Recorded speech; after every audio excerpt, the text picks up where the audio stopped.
Ilmi namaa yoo nama sodaachuu baate uumaasaa rabbisaa sodaataa jechuudha. Nagaa fi ayyaanni jaalalli waaqayyoo siniidhaaf haa baay'atu. Hordoftoota kiyya kan taatan mara keessan siniin jecha egaa roorroon dubartoonni biyya Yaman ijoollee dhugaa qaban ijoollee qajeeltota irratti hojjechaa jiran dhugaa dubbachuuf baay'ee kan nama gaddisiisuu fi baay'ee kan laphee namaa cabsudha jechuudha. Argitanii jirtu abdiin maal keessaa akka inni jiru jireenya ajjiin dabarse yeroo kanammoo abdiin dabarsaa jira jechuudha.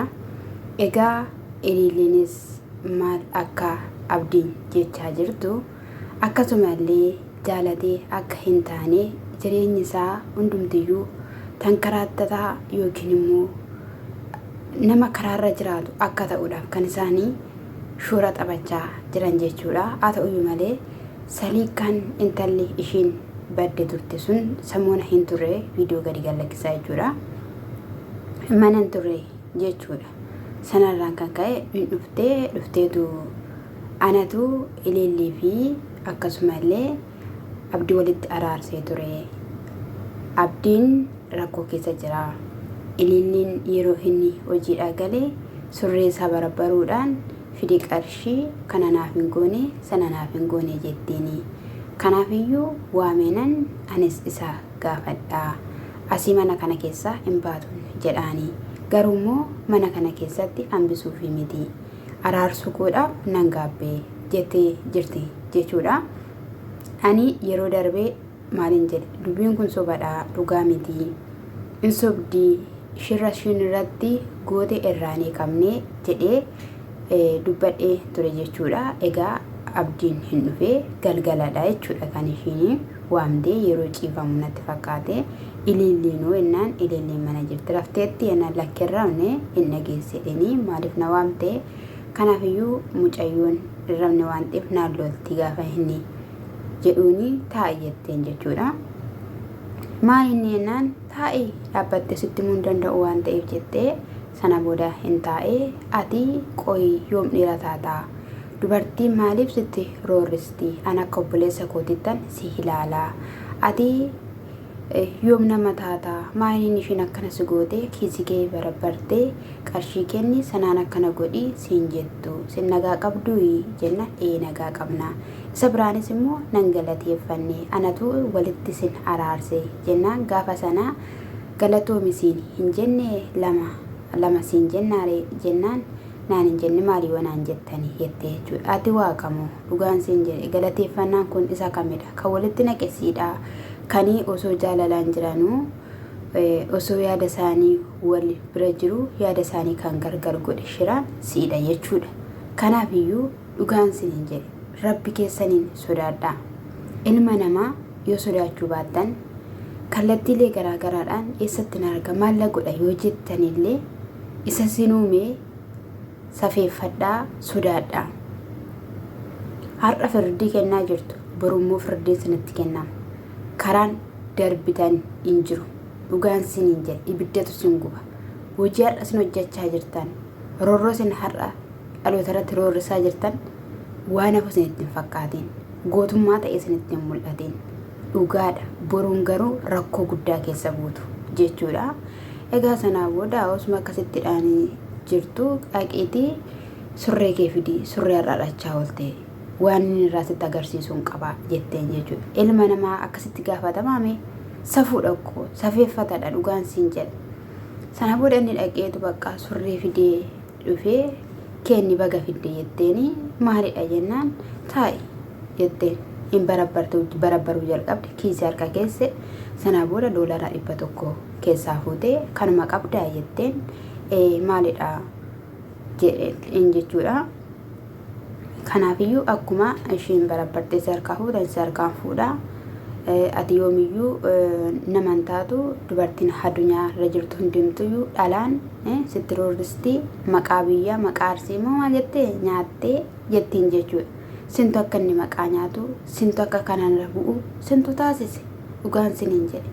abdiin okkoo ani hin beeku namni muluun kan jaalatu kan kabaju ture har'a garuu kabaja isaa muluu eenyummaa isaa muluu irraa fuutanii lafa keessanii egaa rabbi haa faradu hin barbartee jechuudha bakka baay'ee tiroorristee bakka isheen siif hin taatu jettiin waan ta'eetti waan hungootuyyuu wallaaltee jechuudha inni bahuudha kajeelaa ishii biratti deebi'uu barbaada jechuudha bilbila kee yennaan bilbila ilillee harka jira dubartoota bilbiltaa naan jettee bilbila harkaa fuuteedha jechuudha nama gaddisiisa dhugaa rabbii nama gaddisiisa waaqa namni walitti siqu namni biyya sanaas hundumtiyyuu roorroo jala jira hundumtiyyuu afuura hamaa jala jira jechuudha kana duwwaa osoo hin taane waan kollee jechuudha argitanii jirtu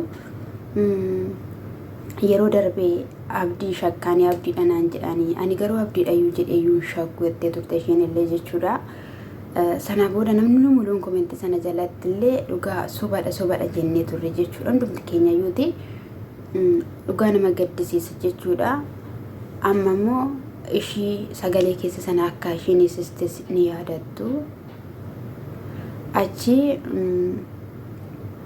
ala dhaggeeffachaa kan dubbachaa dhiifama achi booda osoo akkas jedhanu ishiin illee inni hidhamte ammas immoo kan biraadhaaf illee bilbiltee kan biraallee akka irratti biraa hinamne jettee itti himaa turte achi keessaa murdufanii bilbila illee qabanii jiru jette ishiin illee jechuudha ishiin illee rakkoo keessa jirti egaa abbaa manaa koolee na biran jiru ijoollee koo faana jira isa kanayyuu immoo hin sodaadhu of duuba hin deebi'u ammanii waan ta'e murtoo ta'e argutti jettee jirti jechuudha ani abdiidha jedheen shakku ani magartuu fi jaartii ajjeen shakkaa haa ta'uyyuu malee isaan immoo dhugaa jiru hin himne abbaa manaan ishii asiifacha akkana maraatee kaachaa ture dhugaa jiru itti manii bilbila sagalee waraabanii yeroo itti dhageessisanii amma callisuu jalqabe ani maalan godhe ani mana koo cufadheen taa'a hojii koo hojjedheen ijoollee koo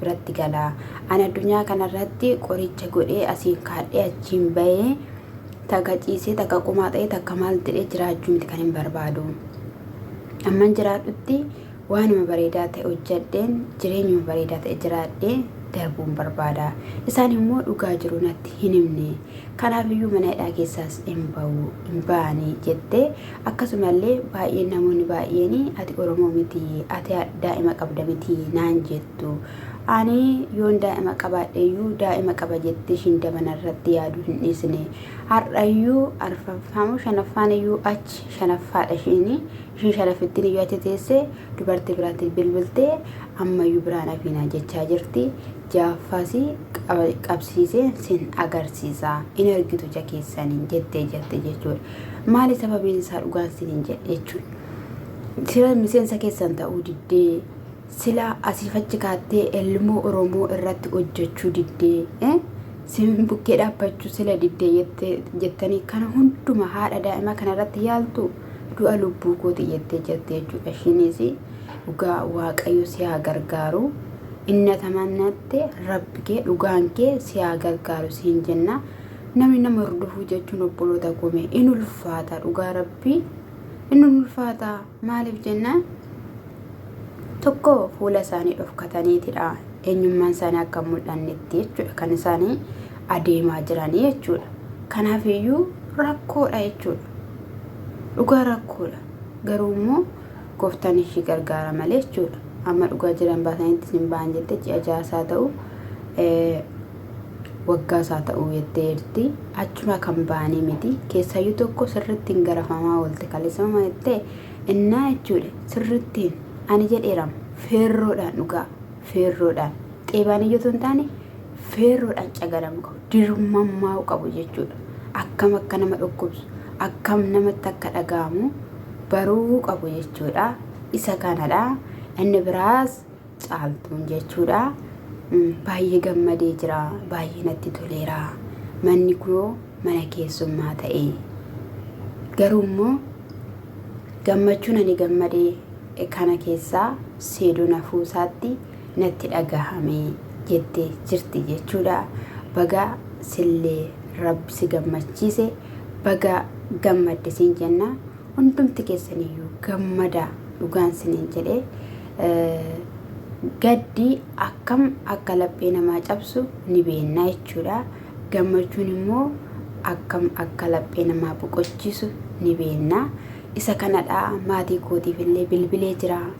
Maatiin koollee gammadanii jiru. Kallattiilee garaagaraadhaan naa bilbiltanii akkasuma kan isin jalaan kaasne dhiifama naa godhaa. Mana maatii ture keessummootatu ture jettee jirti. Caaltuu ammallee jechuudha of eegisiin jechuu barbaanna.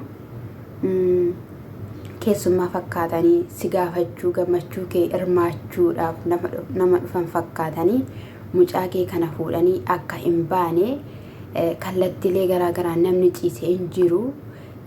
Xoofoon qophaa'ee jiraachuu mala dabarsineetti kennineetu suuta jennee fuudhannaa kan jedhanis murteeffachuu danda'u waan ta'eef jaartiin ajjii kun immoo akkam akka ishiin sodaachistuu taate akkam akka ishiin hafuura amaatti mukatti amantu maal akka ishiin xaxaa jirtu akkasumallee miseensonni ishii maal akka turanii ni beekta waan ta'eef jabeessii of eeggadhu. Mana sana jijjiirradhu. Isa ganaan paaspoortii baasaaf biyya deemee mucaa kooyyuu namatti kenneessa jettuyyuu dhiisi dhugaan siin jedhe. Mi'a kee hunduma gurguradhuuti jechuudha. Waan qabdu hundumayyuu gurguradhuuti mucaa kee jechuudha. Booyitii rabbi keetti kennadhuuti bahaarumarraa gali dhugaadhanuma si gaggeessa. Inni kaleessa si gargaaree inni mucaa kee waggaa tokko hin taate. Intaatu ji'a 8 akkasuma waggaa tokko taate inni namanaan mucaan kun edda manaa baate jechuudha.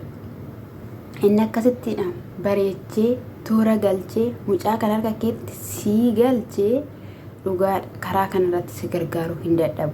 Garuu ati kutattuu miti jechuudha. Dhugaan siin jedha ati kutattuu miti. Akkamittiin kutattuu hin taane waan gochuudhaaf jettu tokko miidiyaa irratti hin goone waan gochuudhaaf jettu miidiyaa irratti fa'ii odeessita jechuudha kan nama ajaa'ibu. Biyyaan galase jedhu kana jalqaba biyya galtee mul'isuu qabda turte jechuudha. Maaliif biyya fuutee galteedhanii yoo si hordofan yoo daa'ima kee kana hordofatan siin jechuun jaaladha. Kanaafiyyuu duraan dursiitii waan gootu of eeggannoodha. Inaasawiin dura jechuudha. Hiuudhaaf jettee citi kee baasin caaltu harka lafa jalaatii waan hojjettu hojjedhu. Haati bilushee akkas naan jette bilusheen akkas goote mucaa goddoo kanan keeyyadhee ani mana kooti kanadhaan jedhiin jechuudha. Meeshaa qoricha keessatti awwaalamaa ture sana muluu isaa sagadi baate sana ol deeffatte jechuudha. Meeshaa sana gurguru siin jedhe namni muluun gurguru siin jedhanii turan. Mana illee jijjiiradhu siin jedhanii turan. Ati garuu sana hundumaan goone. Mana sana keessa maal ta'u akka awwaalamee jiru warqii maal akka mana sana keessa jiru ani hin beeku. Fayyira jetteetta garuu egaa fayyinni kee kan dhugaa siifaa ta'u mucaan sun immoo dhugaa dubbachuudhaaf baay'ee bareedde turte. Viidiyoo ishii muraasa waraabdee nutti agarsiistee jirti. Dhugaa dubbachuudhaaf baay'ee namatti tolti. Ennaa taphattu ennaa kolfitu isa kanadha. Dhugaa gammachuu haddaati kuni. Dhala jechuun warqii meetiidhaan kan hin argamne humaa duwwaa biraa kan namaaf kennamudha. Kanaafiyyuu gammachuu keenyadha. Bakka si gammachiise fakkaattii keetii si fakkaattii kallattii hundumaanii dhugaan seenya roorroo kana beekaafiyyuu uumaan si fakkeesse waan hundumaadhaan kuulee lafa sii kaa'e waan ta'eef dafii jabaattuu ta'e cimtuu ta'e sammuu miidiyaa komunaa guddisaa yuutuubii koo seette immoo abshir oromoon bal'aadha. Yeroo isaatti immoo wanti hin guddanne hin jiru. Isaan iyyuu caaltee hin argamta. Garuu murteeffataan siidha. Baatee hojjechuu qabda. Galuu qabda gara biyya keetiitti dhugaan siin jedhe. Innaa isa kanadha. Gooftaan koo sinaa eebbisuu lafaaf iddoo jirtanitti nagaan sinirraan fagaatiin wanti jireenya keessan immoo akka tasaa dha'uu barbaadu haadhaa siniin jechuun hin jaaladhaa. Humni waaqayyoo nu faanaa ta'u sayaannitti nu haa gargaaru. Barri haarawaa dhufaa jira. Akkuma lakkoofsi haarawaan dhufu jireenyi keenyallee haarawu. Ameen jedhaa siniin jechuun jaaladhaa. Na jabeessuu keessan maatiin haa ta'uu keessan viidiyoo naa daawwachuu keessan osuma naan tuffatiin ana qimamii mana madaamii ishii manni madaamii daalacheesse kana osuma jajjabeessaa osoo na ilaalin biran darbinaa siniin jechuun jaaladhaa. Amiisuu baay'een sin jaaladhaa baay'een sin kabajaa. Gooftaan koo sinaa heebbisu eebbifamaa shalom.